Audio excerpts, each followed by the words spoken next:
नमस्कार दोस्तों, प्रतिपद क्लासेस में आपका स्वागत है।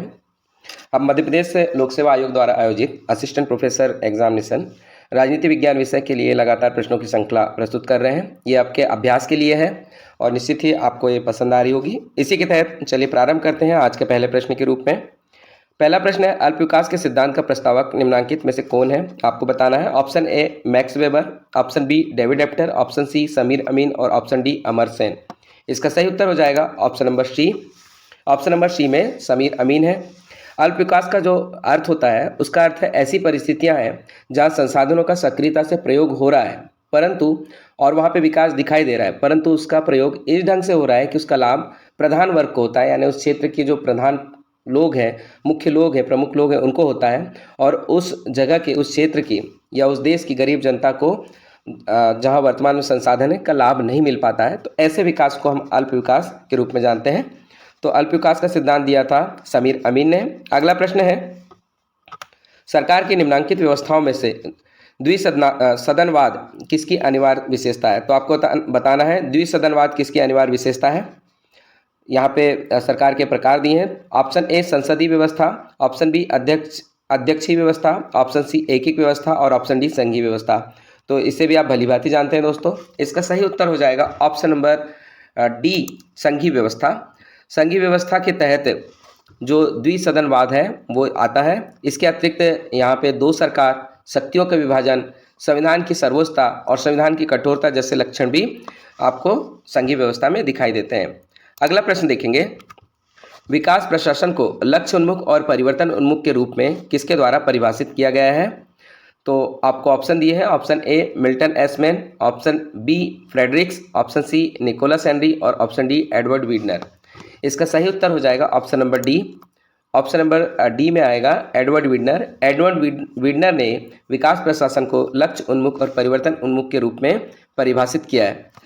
विकास प्रशासन का अर्थ भी हम जान लेते हैं। विकास प्रशासन शब्द का प्रयोग भारत के एक प्रशासनिक अधिकारी यूएल गोस्वामी ने अपने लेख में the structure of public administration in India में सर्वप्रथम किया था। इसका अर्थ होता है प्रशासन के आधुनिकीकरण के विषय में। तो इसमें प्रशासन का जब भी आधुनिकीकरण होता है उसे विकास प्रशासन के रूप में उन्होंने बताया था। अगला प्रश्न हम देखेंगे। अगला प्रश्न है, भिन्न विभागों के बीच आने जाने वाली संसूचना क्या है? तो भिन्न विभागों के बीच जो आने जाने वाली संसूचना उसको किस नाम से जाना जाता है, बताना है।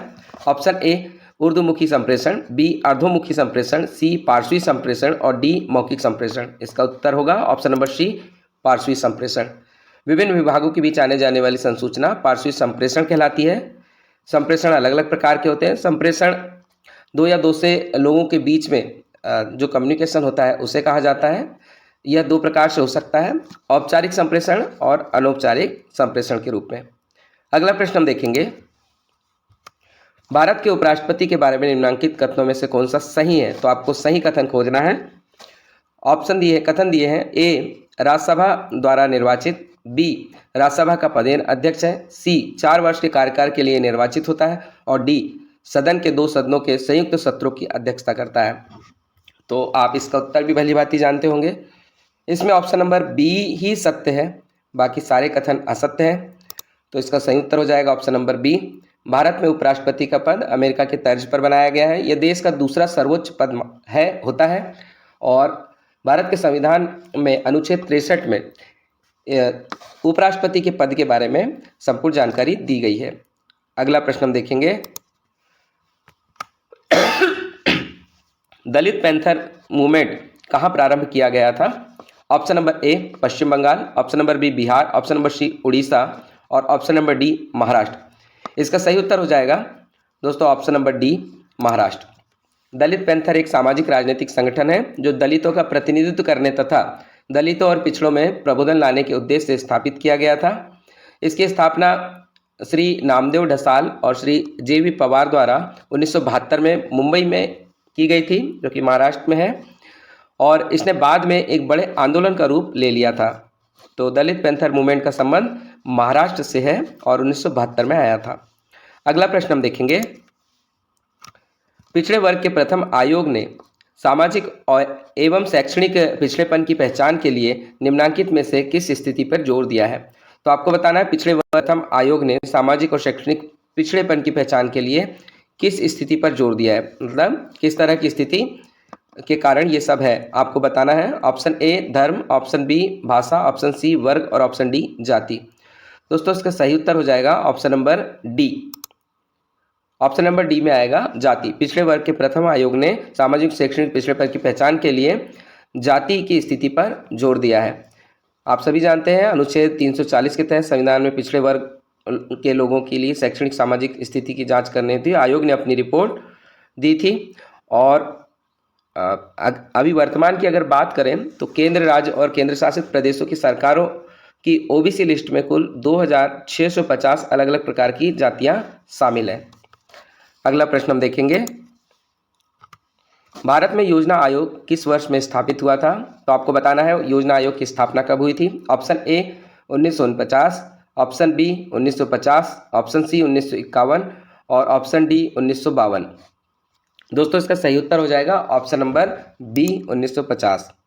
भारत में 1950 में एक कार्यकारी प्रस्ताव के आधार पर योजना आयोग का गठन किया गया था और यह एक गैर संवैधानिक निकाय के रूप में कार्य कर रहा था। अगला प्रश्न हम देखेंगे, भारत में नागरिक सेवा की भर्ती किसकी सिफारिशों पर आधारित है? तो किसने सिफारिश किया था उसके बाद में भारत में नागरिक सेवा प्रारंभ हुआ? Option A Montagu Chelmsford, option B Morley Minto, option C Paul H Appleby और option number D Lord Macaulay. तो दोस्तों इसका सही उत्तर हो जाएगा option number D Lord Macaulay. भारत में नागरिक सेवा की भर्ती लॉर्ड मैकाले की सिफारिश पर आधारित है और 1854 में उन्होंने एक सिफारिश की थी। उसके बाद में एक सिविल सेवा आयोग की स्थापना लंदन में की गई थी और वहाँ से परीक्षाएं आयोजित की जाने लगी थी। उसके बाद में 1922 में सिविल सेवा परीक्षाएं भारत में भी प्रारंभ हो गई थी। तो आप इनका नाम याद रखें। साथ ही लॉर्ड मैकाले के विषय में कुछ जानकारी और ले लेते हैं। लॉर्ड मैकाले को भारत में अंग्रेजी भाषा और भारतीय शिक्षा के जनक के रूप में माना जाता है। तो इनके लिए जो प्रसिद्ध मैकाले मिनट है वो आप बिल्कुल याद रखेंगे। अगला प्रश्न हम देखेंगे, भारत में आकस्मिकता निधि किसके अधिकार में रखी गई है? तो आपको बताना है आकस्मिकता निधि किसके अधिकार में होती है। ऑप्शन ए प्रधानमंत्री, ऑप्शन बी राष्ट्रपति, ऑप्शन सी वित्त मंत्री और ऑप्शन डी गृह मंत्री। इसका सही उत्तर हो जाएगा ऑप्शन नंबर बी राष्ट्रपति। भारत में आकस्मिकता निधि राष्ट्रपति के अधीन होती है और भारतीय संविधान के अनुच्छेद 267 के अंतर्गत आकस्मिकता निधि का जो वर्णन है वो किया गया है। अगला प्रश्न हम देखेंगे, मैक्स वेबर के अनुसार सत्ता के निम्नांकित प्रकारों में से कौन सा आधुनिक नौकरशाही का आधार है? तो आपको ऑप्शन दिए हैं, ऑप्शन ए पारंपरिक, ऑप्शन बी करिश्माई प्रभुत्व, ऑप्शन सी कानूनी या विवेकपूर्ण और ऑप्शन डी लोकप्रिय। तो दोस्तों इसका सही उत्तर होगा ऑप्शन नंबर सी कानूनी और विवेकपूर्ण। मैक्स वेबर के अनुसार नौकरशाही वैधानिक प्रभुत्व नामक सत्ता के प्रकार के अंतर्गत आती है। विधिक सत्ता से पोषित एवं समर्थित नौकरशाही को वह संगठन का सबसे प्रभावशाली स्वरूप मानता है। अगला प्रश्न हम देखेंगे, लोक प्रशासन में लाइन एवं स्टाफ एजेंसियों की अवधारणा निम्न से उधार ली गई है। तो लोक प्रशासन में लाइन एवं स्टाफ एजेंसियों की अवधारणा कहाँ से उधार ली गई है बताना है। ऑप्शन ए राजस्व प्रशासन, ऑप्शन बी पुलिस प्रशासन, ऑप्शन सी सैनिक प्रशासन, ऑप्शन डी अंतर्राष्ट्रीय प्रशासन। तो दोस्तों इसका सही उत्तर है ऑप्शन सी सैनिक प्रशासन। सूत्र तथा स्टाफ अभिकरण यानी लाइन एवं स्टाफ एजेंसियां की धारणा सर्वप्रथम सैनिक संगठन में प्रचलित हुई और उसकी कल्पना को नागरिक संगठन और प्रशासन पर भी लागू किया गया जो कि सफल रहा। अगला प्रश्न हम देखेंगे, एफ.डब्ल्यू. टेलर की वैज्ञानिक प्रबंधन की अवधारणा की आलोचना किसके द्वारा की गई? तो ऑप्शन ए श्रम संगठन, ऑप्शन बी प्रबंधन, ऑप्शन सी लोक प्रशासन के क्लासिकल सिद्धांत और ऑप्शन डी मानव संबंधी सिद्धांत। तो दोस्तों इसका सही उत्तर हो जाएगा ऑप्शन नंबर डी मानव संबंधी सिद्धांत। एल्टन मेयो ने संगठन के सिद्धांत के अंतर्गत मानव संबंध उपागम पर बल दिया। उन्होंने वैज्ञानिक प्रबंध सिद्धांत की तरह तकनीकी एवं आर्थिक पहलुओं पर बल देने के बजाय प्रबंधकों की मानवीय स्थितियों, प्रेरणा और श्रमिकों के संबंध स्थापित करने पर ध्यान देने की बात कही और इस तरह से उन्होंने एफ.डब्ल्यू. टेलर की वैज्ञानिक प्रबंधन की अवधारणा की आलोचना की। तो नाम भी याद रखें, एल्टन मेयो। अगला प्रश्न हम देखेंगे, शीत युद्ध शब्द का उपयोग प्रथम किसने किया? आपको ऑप्शन दिए हैं, option A Bernard Baruch, option B Hans J Morgenthau, option सी के वेबस्टर और ऑप्शन डी कार्ल ड्यूस। दोस्तों इसका सही उत्तर हो जाएगा option number A Bernard Baruch. शीत युद्ध शब्द का प्रयोग बर्नार्ड ब्रूच ने सर्वप्रथम किया था। शीत युद्ध न होते हुए भी युद्ध की एक ऐसी परिस्थितियों को बनाए रखने की कला का नाम है जिसमें युद्ध जैसे तनाव उपस्थित होता है। इतिहासकारों द्वारा इसे शस्त्र सज्जित शांति का नाम भी दिया गया है। और आप सभी भली भांति जानते हैं कि 1947 से लेकर 1991 तक, जब तक यूएसएसआर का पतन नहीं हुआ तब तक शीत युद्ध की स्थिति बनी रही और यूएसएसआर के पतन के बाद में शीत युद्ध स्वतः ही समाप्त हो गया। अगला प्रश्न हम देखेंगे, यूएनओ की महासभा में मानव अधिकारों की घोषणा कब की गई? तो यूनाइटेड नेशन ऑर्गेनाइजेशन की महासभा में मानव अधिकारों की घोषणा कब की गई थी बताना है। ऑप्शन ए 10 दिसंबर 1949, ऑप्शन बी 10 दिसंबर 1948, ऑप्शन सी 10 दिसंबर 1947 और ऑप्शन डी 10 दिसंबर 1946। तो दोस्तों इसका सही उत्तर आप भली भांति जानते हैं, इसका सही उत्तर हो जाएगा ऑप्शन नंबर बी 10 दिसंबर 1948 को मानव अधिकार की घोषणा की गई थी।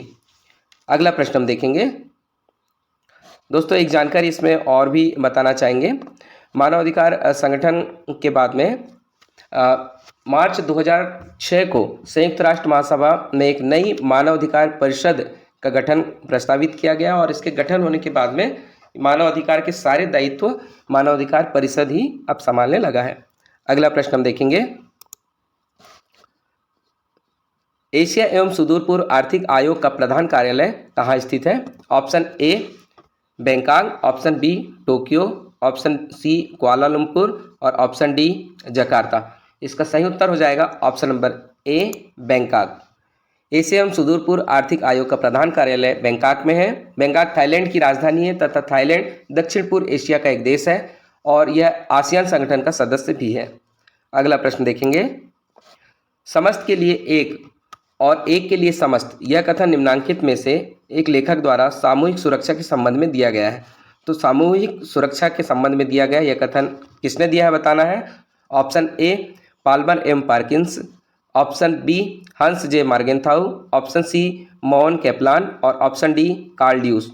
दोस्तों इसका सही उत्तर हो जाएगा option number B Hans J मार्गेंथाउ। यह विचार सार्वजनिक सुरक्षा की अवधारणाओं से संबंधित है जो इस बात का विश्वास करती है किसी एक राष्ट्र पर आक्रमण होने पर सभी राष्ट्रों को इस राष्ट्र के साथ खड़ा होना चाहिए। तो जनरली नाटो के संदर्भ में भी यह कथन कहा जाता है, समस्त के लिए एक और एक के लिए समस्त। अगला प्रश्न हम देखेंगे, उग्र मानवतावादी चरण के दौरान एम.एन. राय ने किसकी वकालत की, किसका पक्ष लिया? तो ऑप्शन है ए द्विदलीय व्यवस्था, बी एकल दल व्यवस्था, सी दल विहीन व्यवस्था और डी बहुदलीय व्यवस्था। दोस्तों इसका सही उत्तर हो जाएगा ऑप्शन नंबर सी दल विहीन व्यवस्था। एम.एन. राय ने सच्चे लोकतंत्र की स्थापना के लिए राजनीतिक दलों की कार्य पद्धति को ठुकरा दिया। उन्होंने नैतिक पतन का मूल कारण दल प्रणाली को बताया और दल प्रणाली को समाप्त करने की पुरजोर वकालत की। उन्होंने नव मानववाद का विचार अपनी पुस्तक न्यू ह्यूमनिज्म आ मैनिफेस्टो जो कि 1953 में आई थी पे दिया था और हमेशा उन्होंने दल विहीन व्यवस्था की सिफारिश की थी। अगला प्रश्न हम देखेंगे, अंबेडकर ने अपनी पुस्तक द अनटचेबल में अछूत उद्भव के लिए निम्नांकित में से कौन सा सिद्धांत प्रस्तुत किया? ऑप्शन है ए आमूल परिवर्तनवादी, बी व्यवसायिक सिद्धांत, सी अछूत का बौद्ध धर्मी उद्भव और डी नृजाति विषयक सिद्धांत। इसका सही उत्तर हो जाएगा ऑप्शन नंबर सी अछूत का बौद्ध धर्मी उद्भव। अंबेडकर ने हिंदू धर्म के भीतर निम्न जातियों के उद्धार की संभावनाएं धूमिल होती देखकर अपने अनुयायियों को बौद्ध धर्म अपनाने की सलाह दे दी थी और अपने अंतिम दिनों में स्वयं ने भी बौद्ध धर्म को अपना लिया था। तो यहाँ पे सही उत्तर हो जाएगा अछूत का बौद्ध धर्मी उद्भव। अगला प्रश्न, सेंट ऑगस्टाइन की द सिटी ऑफ गॉड को निम्नांकित पर प्रथम पुस्तक समझा जाता है। तो द सिटी ऑफ गॉड को किस विषय पर प्रथम पुस्तक माना जाता है बताना है। विषय है ए धर्म का दर्शन, बी तुलनात्मक दर्शन, सी इतिहास का दर्शन और डी ईसाई धर्म का दर्शन। इसका सही उत्तर हो जाएगा दोस्तों option number D. Option number D में है ईसाई धर्म का दर्शन। सेंट अगस्टाइन की जो किताब है द सिटी ऑफ गॉड को ईसाई धर्म के दर्शन की प्रथम पुस्तक माना जाता है।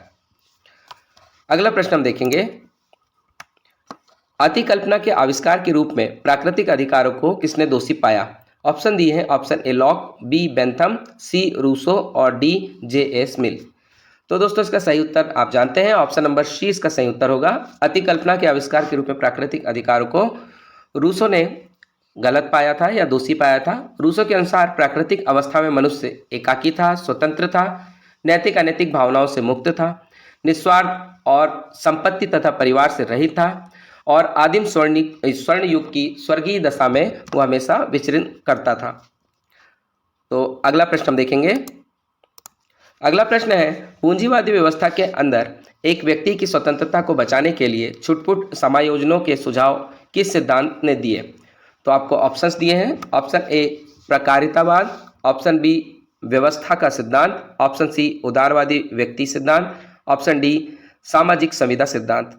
तो दोस्तों इसका सही उत्तर हो जाएगा ऑप्शन नंबर सी उदारवादी व्यक्ति सिद्धांत।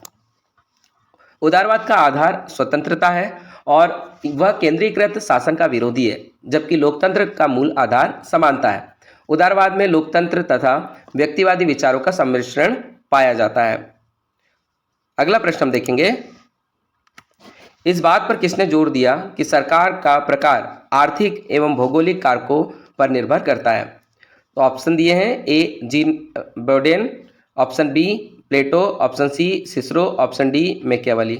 इसका सही उत्तर हो जाएगा option A Jean Bodin. Jean Bodin ने इस बात पर जोर दिया कि सरकार का प्रकार आर्थिक एवं भौगोलिक कारकों पर निर्भर करता है। जीन बोर्डिन या फिर जियाबोदा 16वीं शताब्दी के प्रसिद्ध फ्रांसीसी राजनीतिक दार्शनिक और न्यायशास्त्रवेत्ता थे। राजनीतिक दर्शन के क्षेत्र में बोदा की ख्याति प्रभु सत्ता की संकल्पना और आधुनिक पूर्ण सत्तावाद के सिद्धांतकार के रूप में हुई थी।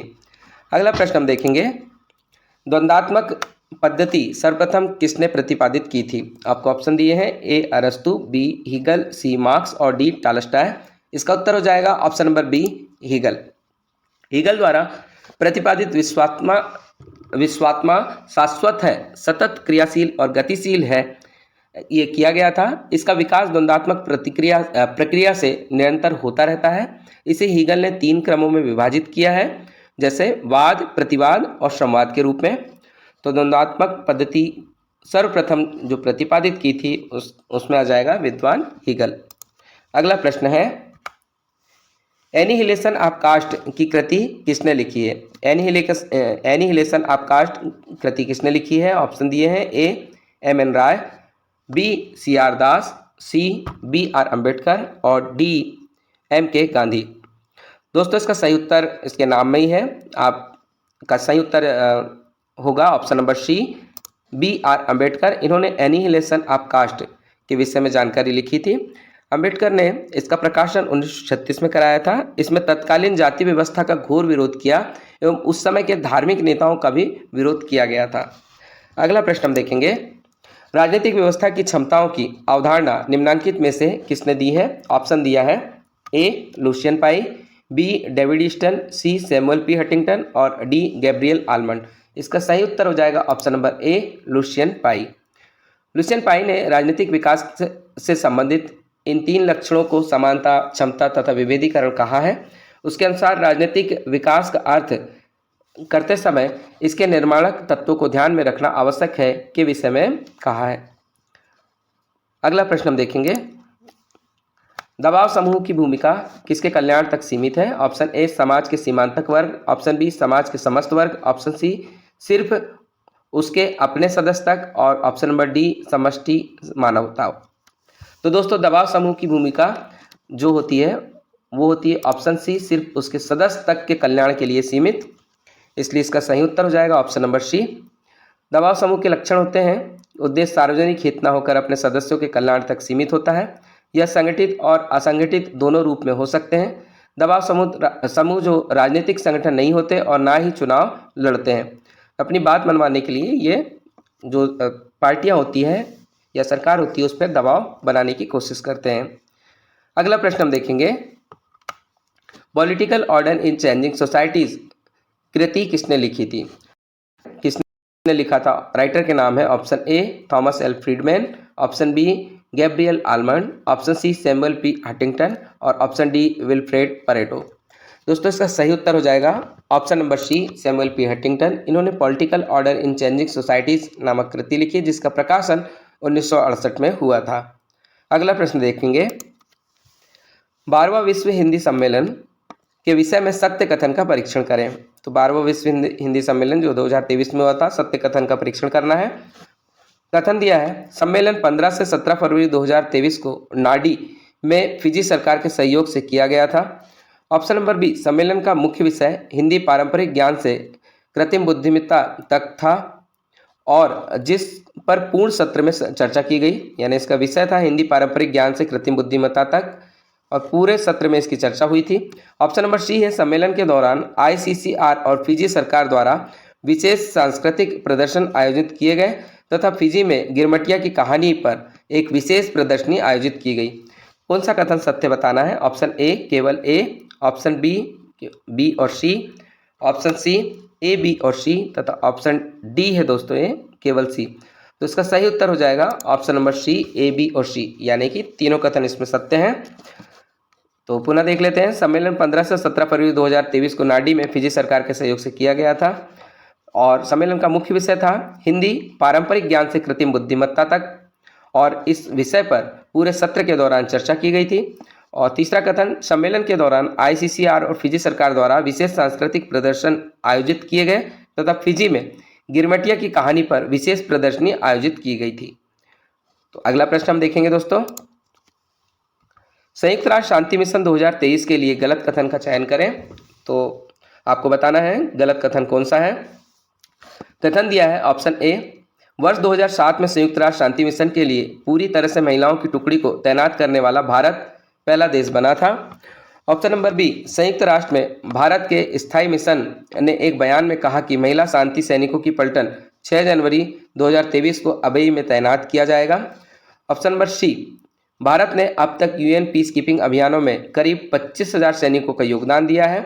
और ऑप्शन नंबर डी, नई दिल्ली स्थित centre for United nation peace keeping यानी CUNPK में विशेष पाठ्यक्रम के तहत आसियान देशों की महिला शांति सैनिकों को शांति अभियान हेतु लक्षित प्रशिक्षण प्रदान किया जाएगा। तो इसमें आपको बताना है गलत कथन कौन सा है। तो दोस्तों इसका ऑप्शन नंबर जो सी है वो गलत है, बाकी के सारे सही हैं। यानी वर्ष 2007 में संयुक्त राष्ट्र शांति मिशन के लिए महिलाओं की टुकड़ी तैनात करने वाला भारत पहला देश बना था। अगला है, संयुक्त राष्ट्र में भारत के स्थायी मिशन ने एक बयान में कहा कि महिला शांति सैनिकों की पलटन को 6 जनवरी 2023 को अबई में तैनात किया जाएगा। ये बिल्कुल सही है, यानी तैनात किया जा चुका है अभी की कंडीशंस में। तो तीसरे नंबर का ऑप्शन है, भारत ने अब तक UN पीस कीपिंग अभियानों में 25,000 सैनिकों का योगदान प्रदान किया है। तो ये गलत है। यहाँ पे आएगा दोस्तों 2,75,000 सैनिकों का योगदान अभी तक दिया है और बांग्लादेश के बाद में दूसरे नंबर पे सबसे ज़्यादा योगदान देने वाले देश के रूप में भारत उभरा है। इसके अतिरिक्त जो चौथे नंबर का कथन है, नई दिल्ली स्थित centre for United nation peace keeping यानी CUNPK में विशेष पाठ्यक्रम के तहत आसियान देशों की महिला शांति सैनिकों को शांति अभियान हेतु लक्षित प्रशिक्षण प्रदान किया जाएगा, ये भी बिल्कुल सही है।